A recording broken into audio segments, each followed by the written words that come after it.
Archbishops wonke akhona, ama-bishop akhona, umama umongameli kazi, obabafundisi bonke abakhona, abafundisi bonke abakhona, bingelela nabafundisi abasivakashele nomama, bingelele omama bonke ngey'gaba zabo, bingelele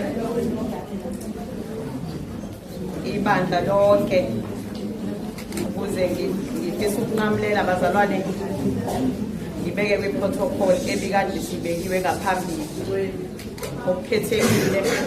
Ngiyabingelela ubukhosi bakwaZondi ney'nduna zonke ey'khona, ngibingelela amakhansela nobuholi bonke obukhona ne-delegation yonke ekhona namhlanje. Siyabonga kakhulu bazalwane ukuthi niphumelelile namhlanje, kodwa ngaphambi kwalokho ngifisa nje ukudlula la ningixolele-ke izwi lami liye lahamba kunesimwana nje, ngicela ukudlula la bazalwane.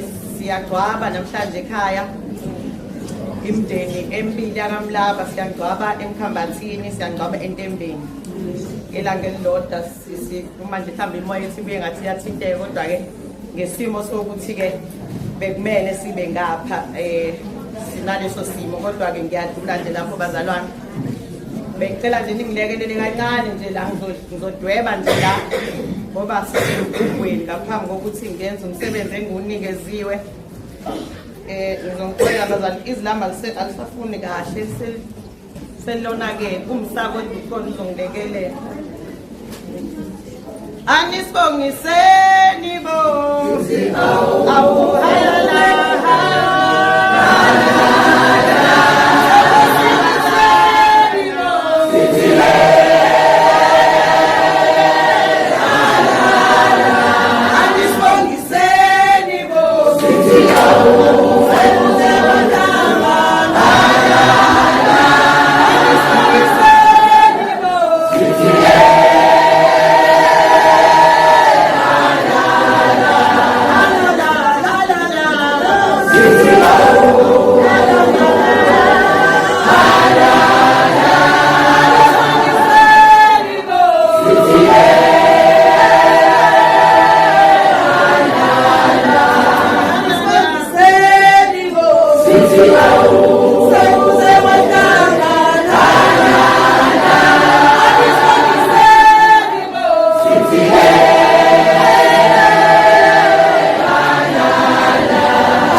Siyabonga kakhulu bazalwane. Ngizozama nje ukumemeza ngoba ugesi wethu usuhambile. Ngiyacela bazalwane, khona ngizothi noma ngimemeza nizwe.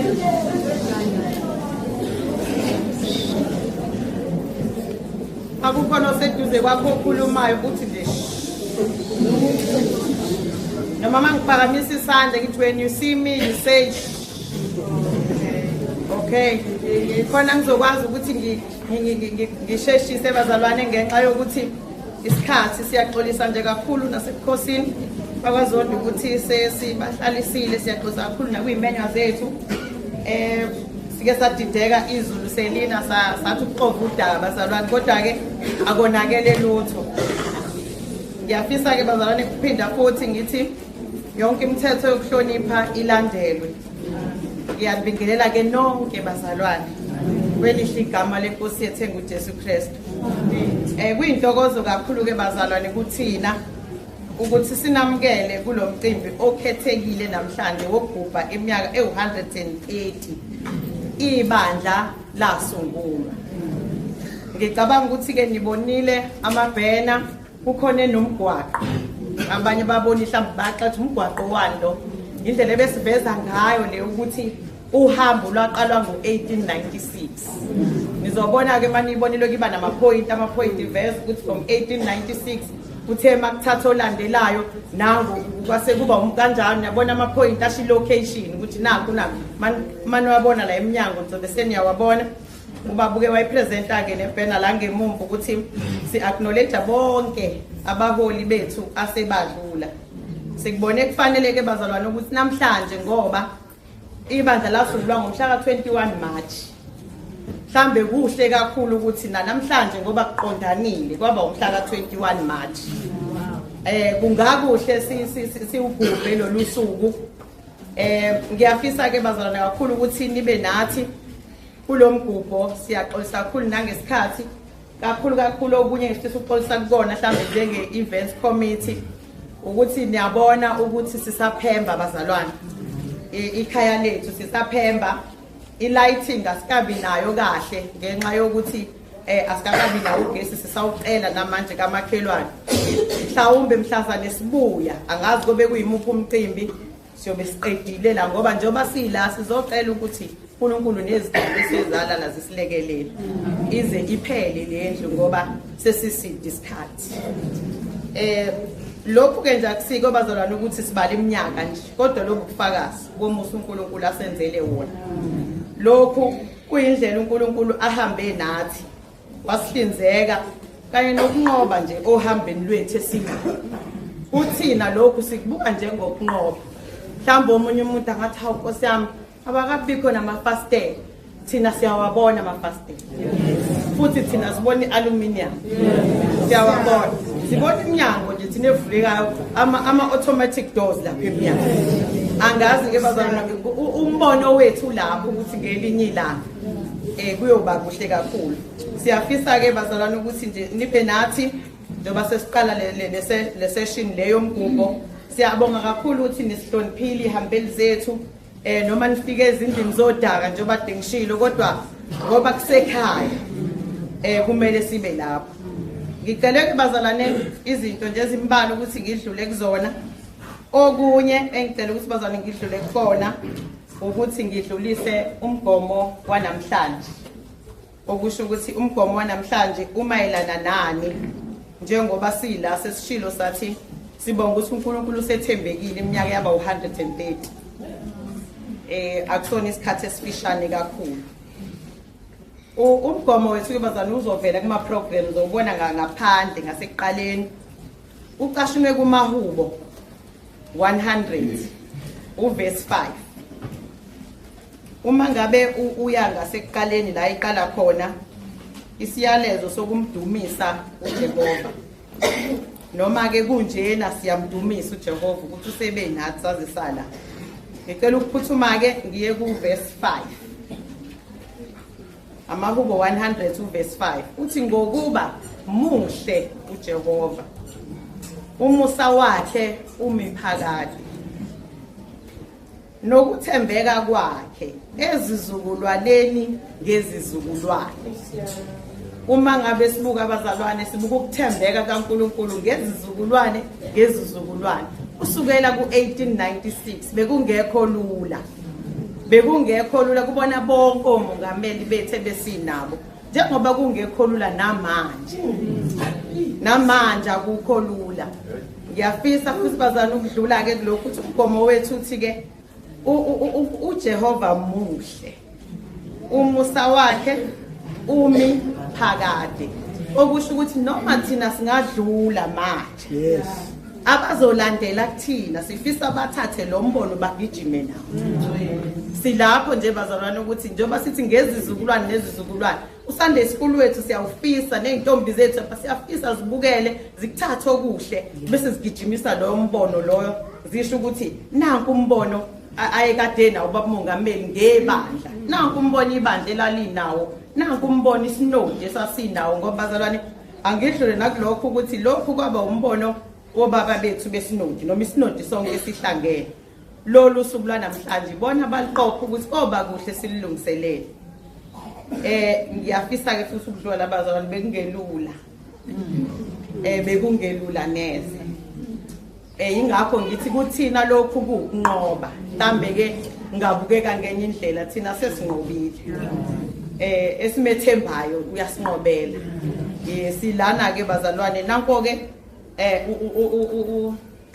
umgomo wosuku namhlanje uqhubekela phambili ngoba uJehova muhle. Umusa wakhe umiphakade nokuthembeka kwakhe ezizukulwaneni ngezizukulwane. Ngizama nje ukuthi ngifinyeze isikhathi bazalwane. Ngiyadlula ke manje ngiyabonga ukugcina bazalwane ngikuceliwe nakhona ngizozama ukuba mfishane. Ngicela ukuthula ubaba mongameli ukuthi ubani lo esikhuluma ngayo. Abanye ke bazomangala ukuthi awunkosami kwami umuntu wesifazane. Lokhu kuokunye ukusivezelayo uhlobo lomholi esinayo. Ongabheki ubulili kodwa obheka ipotential. Uthi noma usuthi uyasaba athi ngizokweseka. Athi hamba ngiyakubona. Uma nje kwelela athi hamba ngiyakubona. Siyazi futhi ukuthi uma sekukhona la ungenzi kahle khona uzokubiza athi hayi la ngibona ukuthi asiqondise kanje. So ngifisa nje ukudlulisa ngiyamethula baba sebukhosini bakwaZondi ekulitshonipho. Ngiyaxolisa ukuthi nginimele kepha ngicela ukwethula nangubaba wethu ukuze nani nibe nesithombe ukuthi sikhuluma ngobani. Baba mongameli wazalelwa endaweni yase 7 Oaks ngase Greytown. Abanye bayazi ke masihamba siya ngase Greytown.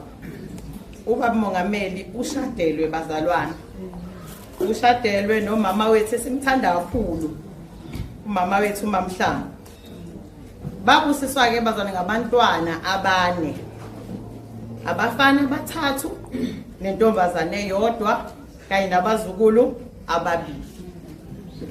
Banekhaya khona lapha ePietermaritzburg. Babe nekhaya elikhulu kaSwayman. Ebunganeni bakhe ke khula wafunda ezikoleni zasendaweni wagcina ephothula amabanga aphezulu Empolweni Secondary School. Waqhubeka nemfundo yakhe ephakeme. Siyambona nange gijima eyothola idiploma in road transport, specifically on the freight type of transport. Ukuthole eRand Afrikaans University osekwi UJ ngolimi lwama-2K. Uphinde wagijima siyambona ethola idiploma in theology and Bible doctrine. Okusho ukuthi ukuba khona kwakhe la ubhekwe nayiphepha. Akona nje ukuthi uyenza kodwa nali nephepha likhona bazalwane elimbhekayo. Certificate in labor law ayithole e-University of KwaZulu-Natal. Ukusho ukuthi noma sekunezinto ezithinta umthetho kwa labor law mase siyahlukumezeka lapha emsebenzini nakuphi angasakucobelela uma uke washibilika nje waphuka emsebenzini bengasakunika injury on duty. Ungakuphuthume ngakuyena kulekelele. Waphinda futhi bazalwane wathola i-certificate in sugarcane research. Ayithole wa-SASRI. Ebazalwane niyazi ukuthi ubamongameli uphinde abe namabhizinisi e-sugarcane. Okusho ukuthi akukona nje ukuthi umoba uyenziwa akaqondi ukuthi kwenziwa ndawo. Uqonda usuka phansi uzofika ephezulu. That is why enaso leso certificate esimgunyazayo ukuthi aqonde konke okwenzekayo nakulelo plaza. Kusho ukuthi abasebenzi bakhe ngeke bamrobhe bazalwane. Angeke bakwazi ukushodisa imbewu bese bethi umoba uqhumanga. Uzokwazi exactly ukuthi benzeni. Sisenkingeni. Waphinde waba ordained as a reverend. Kusho ukuthi wagcotshwa ngokwasebandleni ngo-1996. Uphinde abe marriage officer uyashadisa ubamongameli. Waphinda wathi ngo-2006 lasibandla lamqoka ukuthi akabe umongameli emva kwababa uNgcobo. Phinda futhi abe managing director ye-family business. Ekhaya ke siyazi ukuthi ekhaya lami ngithi nami kwakangubani ekhaya lami kunebusiness. So ubaba umongameli managing director wakhona. Niyabona ayikho into ezodlula la yangayiboni. Labor law managing director yatshala umoba nangu uyabona ukuthi senze njani soneni sibulaleni sangabulalana. Aphinde abe udirector we-NTE company, chairperson of social and ethic committee. Niyabona ukuthi noma sekukhona izinto zasezweni noma zasemndenini noma zama-communities uyakwazi ukuthi uphinda angenelele kwizinto zo-social. Uma kunama-social ills ngicabanga ukuthi uyakwazi futhi ukungenelela ezintweni ezinjalo. Committee member in SA Sugarcane Growers. Ngeke ngasho bazana ukuthi unane-certificate se-research yalapho kwi-plantation yomoba. Aphinde abe yi-committee member khona lapho. Aphinde abe yi-committee member in Mill Group Board yase-Nutsburg. Abanye bathi se-Jackban lapho. So anongena ngokusiqhenya lapho nithi baba wethu unama-shares la. Our father is a shareholder. Yes. So they nihambe nithi Ted. Our father is a shareholder here. Ngokungachithi isikhathi bazalwane ngoba kuningi bengizokusho sengithi ene nayo usengivezelile bathi ayangime manje ngoba ene sekukuningi sekushiya. Ngiyafisa ke bazalwane ukuthi siyabonga kakhulu ukuthi ningilalele. Siyabonga kakhulu baba. Ngicela ukubuyisela kuwena mphathi ohlelo. Amen.